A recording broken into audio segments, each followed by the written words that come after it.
So hey guys, আমি এখন যাব একটা র্যান্ডম পাবলিকের কাছে, আর সেখানে গিয়ে তাকে জিজ্ঞাসা করব যে সে কি আমাকে রোজা খোলানোর জন্য কিছু খাবার দিতে পারে, কারণ আমি আছি রোজা আর সেটা হচ্ছে একজন হিন্দু। এই কাজ ছিল আমার, এসেছিলাম যে আমার কাছে এই মুহূর্তে একদমই পয়সা পাতি নেই, ঠিক আছে। এবার ফল কিনতে গেলে পয়সা লাগবে, আপনি পারবেন আমাকে, মানে রোজা রেখে আছে, আপনি কিছু হেল্প করতে পারবেন? পয়সা না হোক, খাবার না, অসুবিধা আছে তো, অসুবিধা আছে না, ঠিক আছে।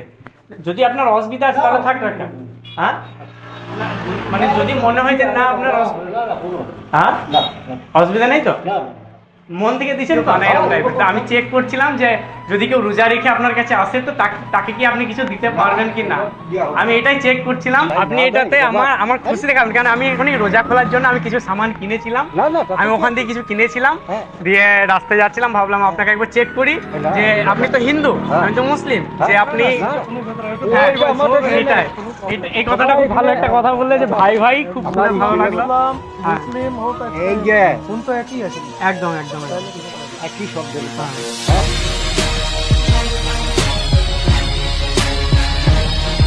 পারবেন তো? কাকার কাছে আমি দেখলাম যে বেশি কিছু নেই খাবার দেওয়ার মতো, তাও দুটো আপেল আমাকে দিল আর একটা খেজুরও দিচ্ছিল। না না, আমার কাছে আছে, না আছে, না না আছে, অসুবিধা নেই, আমার কাছে আছে, আমি কিনে রেখেছি। না না, সিরিয়াসলি আছে আছে